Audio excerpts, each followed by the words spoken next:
的新闻。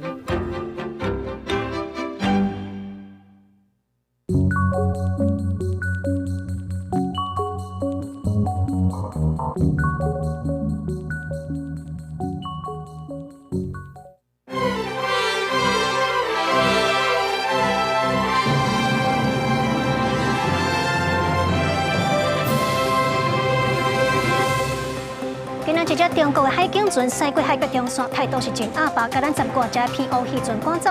咱国的海巡署舰艇嘛赶到现场来处理。国电3抢2号机今仔日直接降旗，对下晡开始就豆豆停机。内电是讲半暝12点正都袂阁继续拍啊。AI 精辟大抢，伟大的执行长黄仁勋今仔日要参加双北省总运的开幕，来负责点导盛会。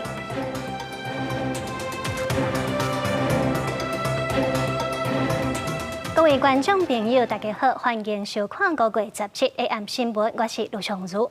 现此时大海正势紧张，今仔日有一只中国2202海警船驶过海峡中线，来到台湾的经济海峡，而且因态度是真阿爸，甲咱10多只偏乌渔船赶走。后续咱国的海巡署舰艇嘛赶到现场来保护渔民。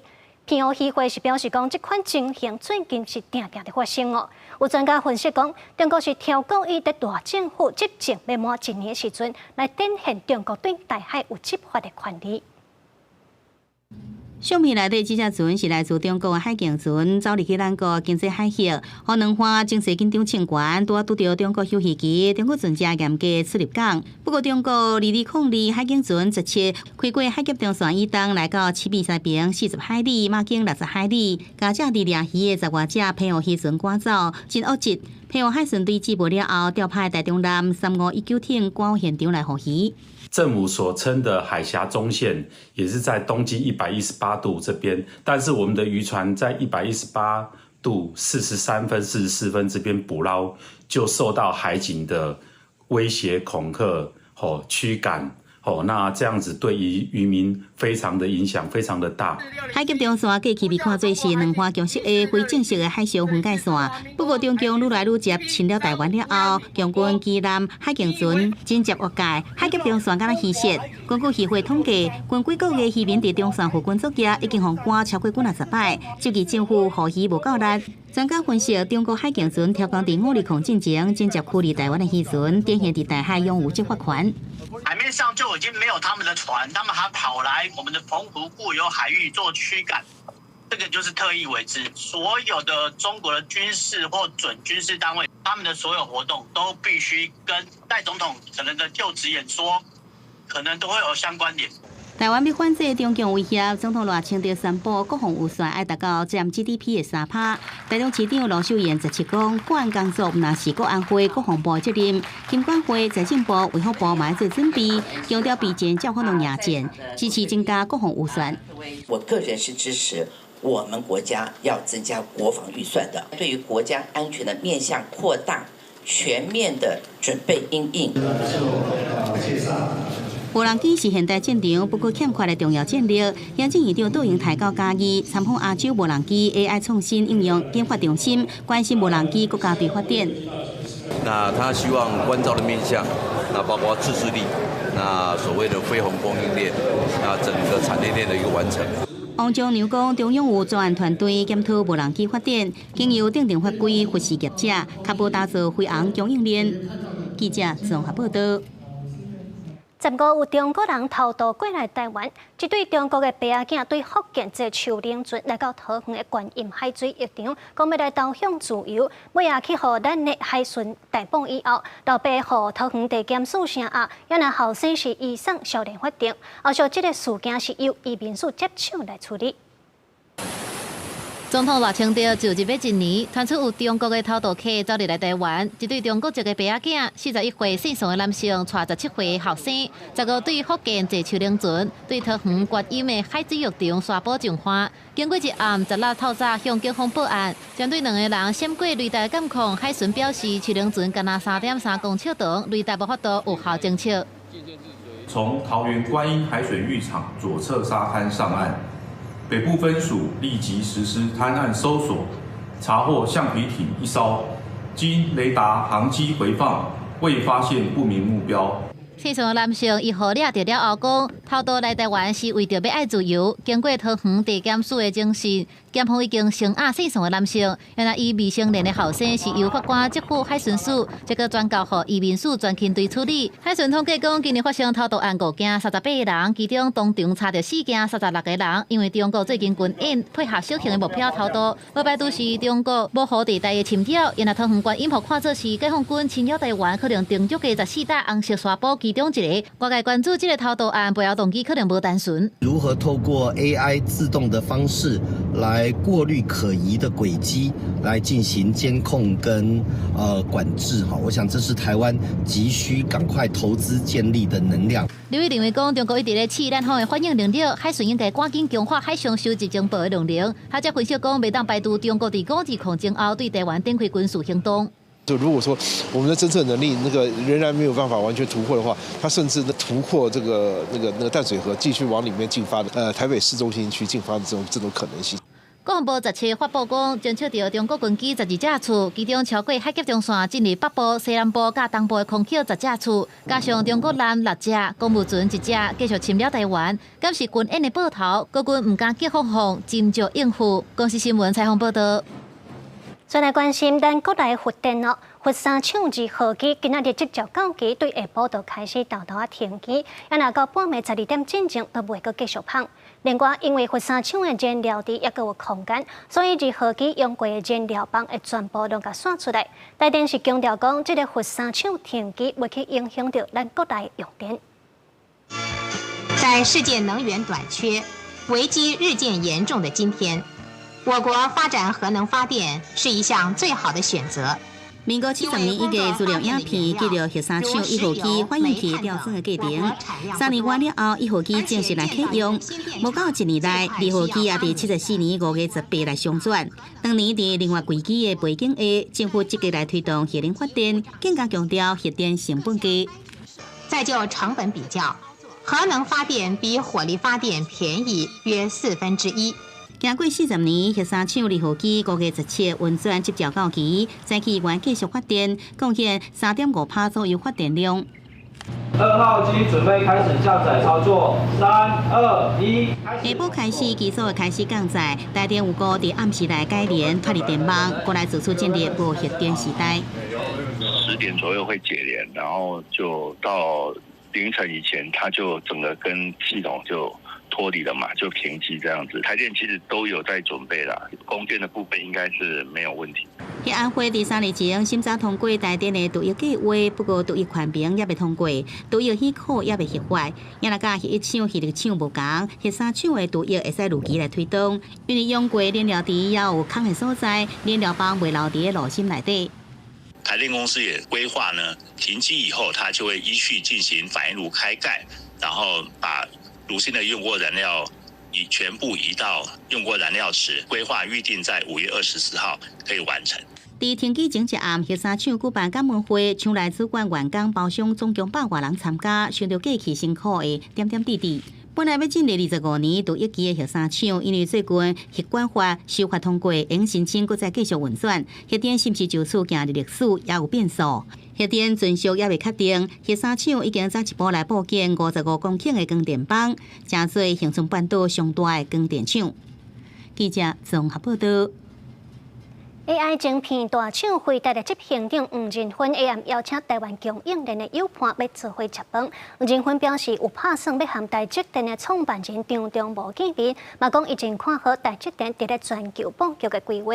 那今仔日黄仁勋卖参加沈从文的开幕，负责点导盛会。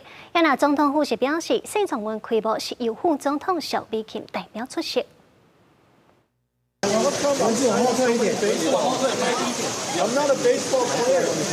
伫大饭店外口替买上签名，辉达执行长黄仁勋来台湾第2天，先甲厝内底人食中昼饭。伊有邀请台厂 AI 供应链大佬来聚会，彰显旧年盛况。The most important thing tonight is to celebrate the successful production ramp of the Grace Blackwell systems and recognizing all of the hard work that our ecosystem partners here in Taiwan have done for us. 除了讲计划甲台积电创办人张忠谋见面，已经甲俄罗台积电的成功，尤其对美国总统川普宣布要取消正条制定的 AI 禁令、人工智慧扩散规则，黄仁勋讲因欢喜看到安尼做。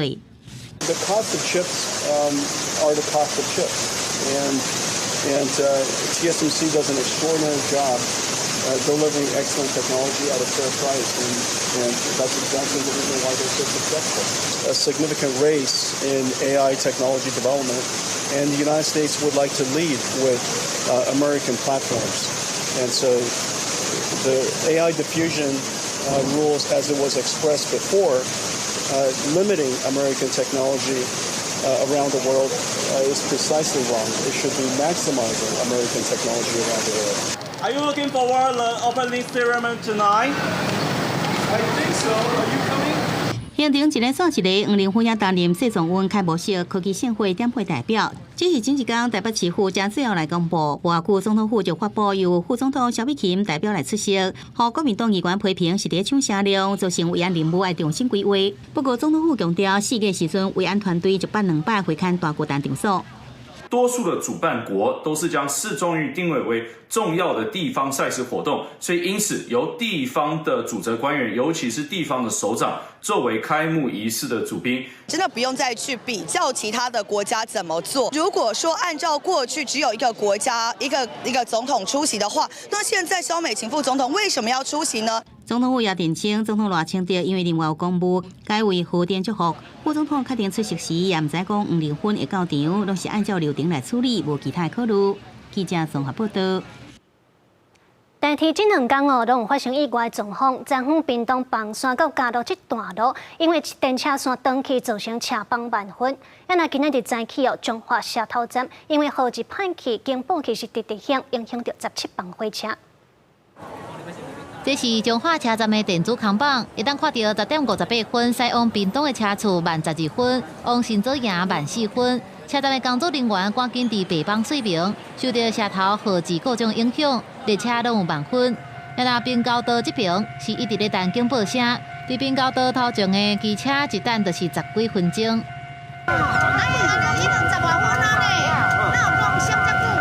机车、汽车全部拢咧排等滨高道，有人看到这条路袂通，四界咧找会当行的路，不过踅来踅去，发现也是无采工。我到10年啊，迄边嘛未过啊，我搁走迄边嘛未用着啦，迄边搁走倒转来的啊。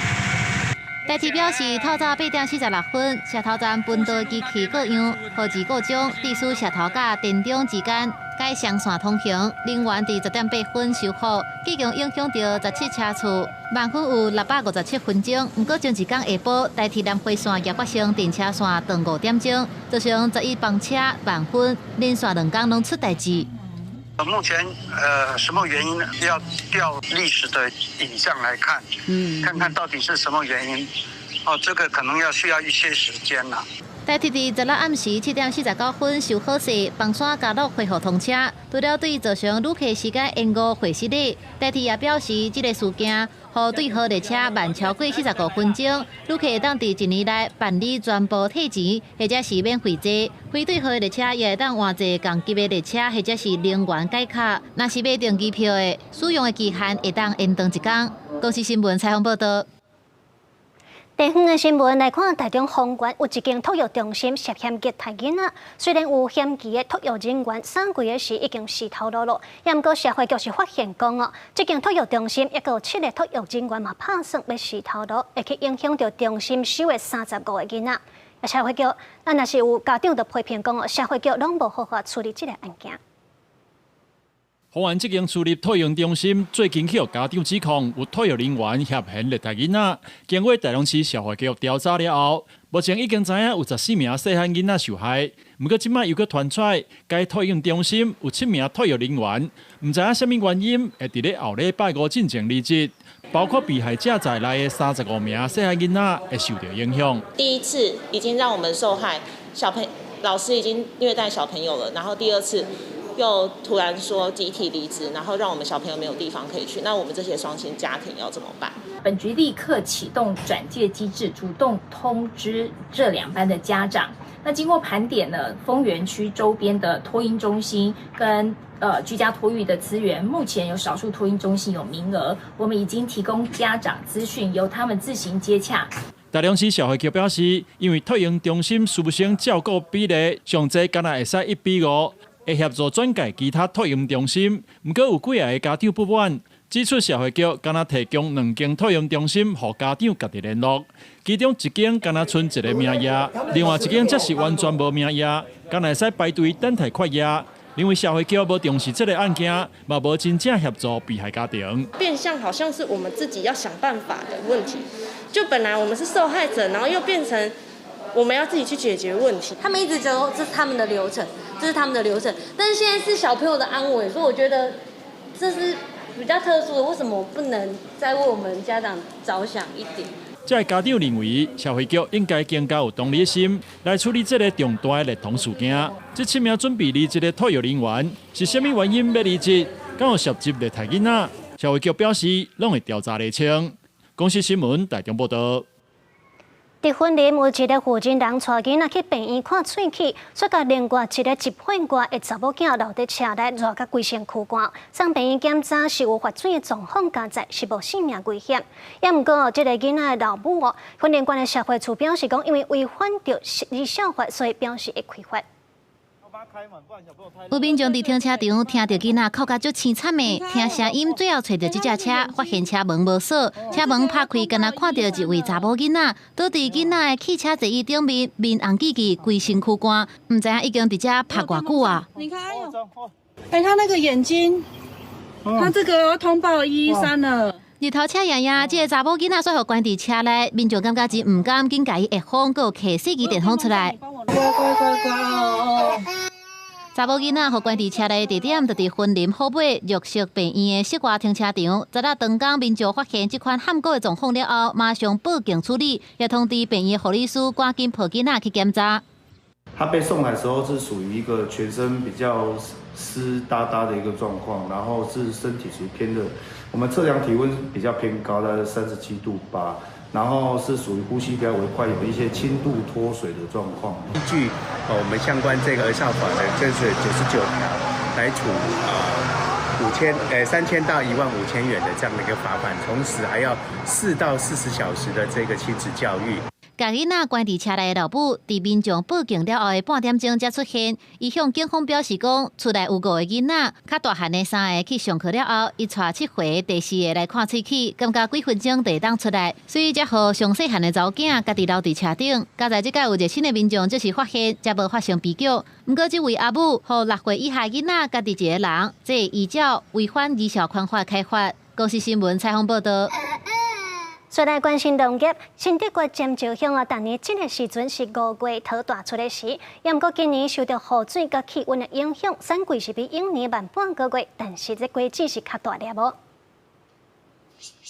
趁天气好，赶紧来到山顶采收蜜桃。今年5月初开始，应该是尖石乡蜜桃大出的季节。不过，果农讲，今年受到雨水甲气温变化影响，采收期甲过期相比慢差不多半个月。加在产量甲品质无受到上大影响。过去这个时候大概温度大概25度到32度左右，但是现在白天的温度大概只有18度到22度，夜间温度还是在12度到16度。所以其实呢，就是我们正值采收期，但是我们的因为气候的关系，所以它没有办法这么尽快去熟成，所以才会延后。今年可能会比较大颗，因为它时间水蜜桃时间拉的越长，它长大的几率又大。我们想说今年可能会比较大颗啦。新德县尖石乡种蜜桃面积约16公顷，当年产量约21万大斤。因为蜜桃的外形巴甜、粉红色的色地，除了是当地代表性的特色农产之一，也受到真侪民众介意。那虽然天气有影响到他们产期的时间，但基本上产量跟产值都跟去年差不多了。建乡所有的种植面积大概在16公顷左右，那产量大概在21万台斤左右。那产值在2000万上下，怕水，因为怕影响到它的甜度哦。乡公所逐年拢会举办推广活动，来邀请在地耆老进行祝福仪式。除了向大自然表达感谢以外，也祝福果农会当大丰收，和每一分打拼会当得到好的回报。记者杜君豪新竹报道。闽南讲港一日新北的避难，就有真侪游客来到这行搭，这是包装地的重要山区。为着要让民众来到避难，通愈了解在地的文史，有少年家就办在地的民俗导览，带民众用行搭来了解在地的信仰和产业。过去汉人长山过台湾要过这个黑水沟，需要由兄弟公来帮我们指引方向，才不会迷路。新北避难在地的少年家张振宏带游客来到信仰中心保平宫，这是避难上大的庙，到今已经有164年的历史。庙的主神是先天上帝，也就是上帝公。传说中，伊是北极星的化身，指引全家平安渡过乌水沟。张振宏本身嘛是避难在地杂志走水的编辑，希望透过导览，互来到这佚佗的民众，通对避难有愈深的了解。大甲马啦白沙屯真会愈办愈大。不过，阮这种庄仔头这种小的，较无人来参加这庙会愈来愈少。我是感觉足可笑，因为这活动其实有的文化意义伫的。想讲虽然这届毋是咧庙会，不过咱会使以走读的方式，嘛会使互少年人还是讲有兴趣的人会使了解。当年上帝公圣诞元宵也是普渡保平宫中的重头节，连续每5年都会迎妈祖，邀请干道宫二马来到这。张振宏解释讲，这是讲数年间避难石顶还有深坑的地方有严重的虫害，所以请妈祖来运装甲病虫害赶走。这个民俗活动嘛维持到达，现场有带囡仔来参加活动的民众表示，有机会出来行搭，也通了解地方文史，这是真有意义的代志。想要接触的人也越来越少啦，因为资讯的时代，没有人想要去深究历史，大家就是喜欢新的东西，因为他很喜欢听故事啊，所以我就刚好有这个机会，就带他来。张振宏表示，这几年在济在地青年团队的打拼，有愈来愈多民众来到避难行搭。今年趁5日节进前，除了会继续办这款文史的导览活动，嘛会结合地米甲民众做香香，让民众来到避难地乡有无同款的体验。记者卢尚珠、郑俊佑新北报道。无人机会当录影，测试甲救灾上较重要的用途，就是军事。咱国台湾有优秀的人才甲技术，也毋过也真欠市场和法规。教育部这几年是真积极在栽培无人机国家队。稍等的7点半，请出咱的网，咱做伙来了解无人机产业。你直接 roll， 然后帮我拍给台北市。将中国品牌空袭无人机进入消费市场了后，因为简单操作。全球空袭的风潮怎啊兴起来？也若对罗西亚、乌克兰战争，也有全球去中化的趋势。台湾政府嘛开始加速发展无人机的产业。因为国际情势包括咱乌俄战争，所以无人机这个产业慢慢啊伫咧世界去看到安尼甲嘛达到这个情势所以无人机拄啊是一个国际趋势啦因为要以小博大，不对称作战，无人机是最好的战略思考。经济部甲家己县政府合作，伫家己铺主成立亚洲无人机 AI 创新应用研发中心。因为快试飞场佮方便使用，是啥袂少厂商进驻，集中产业的主力，要打造无人机国家队。坐电梯落去，就行出去，就会使直接飞起来。有问题上来直接搁修，袂去炸啥物物件，阮就会使食，就是起来摕，落去倒的，都会使测试，就是很方便啊。我们的研发的效率，拢就是大幅提升。这间是阮的专业实验室实验室主要是供阮家有迄个研究生，因伫家写程式或者是开发无人机。无人机的产业要成功，人才嘛是重点。湖北科技大学是全台湾唯一一个有飞人机工程系学校，加上教育部投入资源，做伙为无人机国家队培养好的人才。我相信无人机产业现在蓬勃发展，未来需要更多的研发的人才。所有机电整合的人力，那我当然以我飞机系的主任的角色，我希望政府可以继续支持这一块。进无人机这个产业吼，一般来讲就是这人才有法度你来无，那有法度甲做伙，其实发展会足紧的。无人机的产业当在改变世界。台湾有优秀的人才甲技术，不过市场的规模甲法规也要更较周知。业者准备好啊，人才嘛招备。台湾国家队敢准备好势啊？记者吴德庆、叶家军综合报道。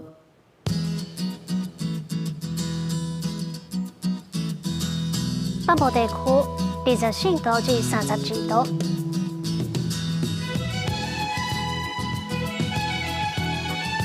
中部地区24度至33度，南部地区25度至35度，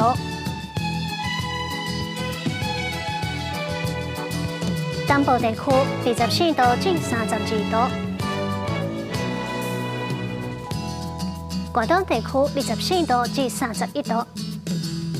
感谢你收看今仔日的AM新闻，稍等下请继续收看《青春咱的梦》，明仔载同一个时间咱再会。